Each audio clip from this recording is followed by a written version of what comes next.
you back to Antarctica. And like whenever we talk about the past climate in Antarctica, like we always think of the ice core records and probably the deep marine records. So juxtaposed between these two is the lake sediment records, which are probably the less studied in Antarctica, and probably it offers a very valuable information, and in a way it surpasses the information that can be retrieved from the ice cores or the deep marine records. So in the SaGHAA it was identified the importance of these, the lake records, and rightly so Dr. Rasik Ravindra, he initiated the lake program, and the importance of, as I told, the lake sediment record, it gives a wealth of information from the Antarctic past climate that can be retrieved, and also rightly it is being called as the sentinels of climate change, because of its small area, it can very well record the climate changes and can be retrieved in a very frugal way. Okay, and the Indian Antarctic Lake Program has been working in two different regions, that is the Schirmacher Oasis and the Lassomin Hills, and they have been entirely different because of their position in accordance with the coastal system. The Schirmacher Oasis, it's around 80 kilometers from the ice shelf, and the Lassomin Hills, it's along the coast. So it offers a very different climate archives that are captured in the lake sediment records.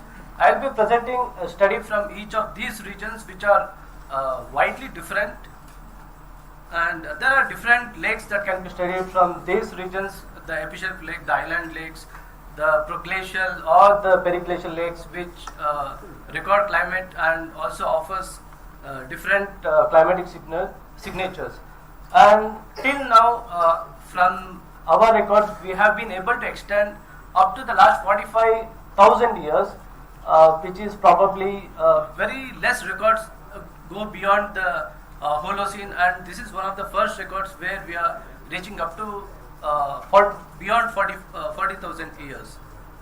And the Lassomin Hills, we have taken a core from the Steppe Lake, and it's very well known that when the glaciers retreat, the first thing that happens is the isostatic rebound, and the lakes which are along the coast, they capture this information very well, and we are trying to reconstruct the sea level changes in the lakes. So probably one of the most pressing concerns in the present world is the rising sea level changes. And what we have done is we have taken a sediment core, we have reconstructed the diatom variation. It offers an excellent signature for the changes in the lake ecosystem. And if you look at the blue shades, it is all dominated with the marine diatoms, and at around 4.7 at 5.2 kilo years, the community of diatoms shifts from a marine system to a freshwater system. Means when the glaciers retreated, the ice sheet retreated, due to the isostatic rebound, the lake emerged from the marine system, and over a period of time, the community of diatoms changed to the freshwater system. And this is a very excellent diagram to show how the changes is happening. And we are in collaboration with other Antarctic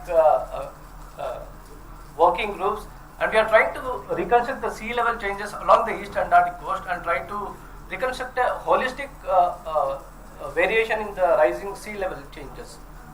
This is one work which have been carried out, and the second one is from the Schirmacher Oasis, from a lake which is in front of our station, and it's also called the Priyadarshini Lake. And what we have done is we have done the particle size variation for the sediment core, which spans the last 45,000 years, and also we are trying to understand the source of the organic matter and the particle, and this gives a information about the source and the energy that the sediments are being recorded in the lake systems. So what we have observed is the lake records, indeed they respond to the general Antarctic climate as the ice core variation. It records important warm events in the region, like the Antarctic isotope maximums and the cold reversal. And probably this is one of the best regions to study the strength of the westerlies, because as you know, the westerlies also contribute in degassing the Southern Ocean carbon dioxide, and not only the lakes in the continental region along the coast, but also the subantarctic lakes also give us information about the degassing. So that is the next step which we are looking at, and so this is the next step what we will be doing with the lake sediments. And thank you.